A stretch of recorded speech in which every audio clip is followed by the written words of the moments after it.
අදත් අපේ වීඩියෝ එකට ගොඩක් ආදරෙන් පිළිගන්නවා. ඉතින් ඉලෙක්ට්‍රෝ බෝයි YouTube channel එකෙන් ඔයාලට ගේන PCB design කරන හැටි, ඒක print කරන හැටි මේ සම්බන්ධව කතා කරන වීඩියෝ series එකක් තමයි මේ පටන් ගන්නෙ. හැබැයි මේ වීඩියෝ series එක මේ YouTube channel එකෙන් නෙමෙයි ඔයාට පෙන්නන්නේ. ඒක අපේ education channel එකේ තමයි මේ හැම වීඩියෝ series එකක්ම යන්නේ education සම්බන්ධව. ඉතින් ඔයාලට පුළුවන් පල්ලෙහා link එකෙන් ගිහිල්ලා නැත්නම් මම මෙතන දාලා තියන්නම්. ඒ link එකෙන් ගිහිල්ලා ඔයාලට පුළුවන් අපේ channel එකට subscribe වෙන්න.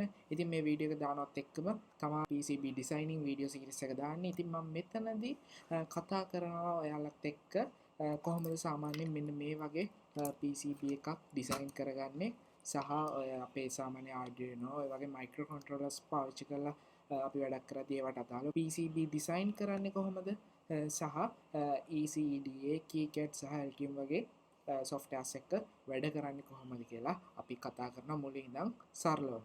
ඉතින් මම හිතනවා මේ වීඩියෝ එක ඔයාලගේ PCB ගැන හොයන යාළුවෙක්ට යුනිවර්සිටි ස්ටුඩන්ට් කෙනෙක්ට ගොඩක් වටිනයි කියලා.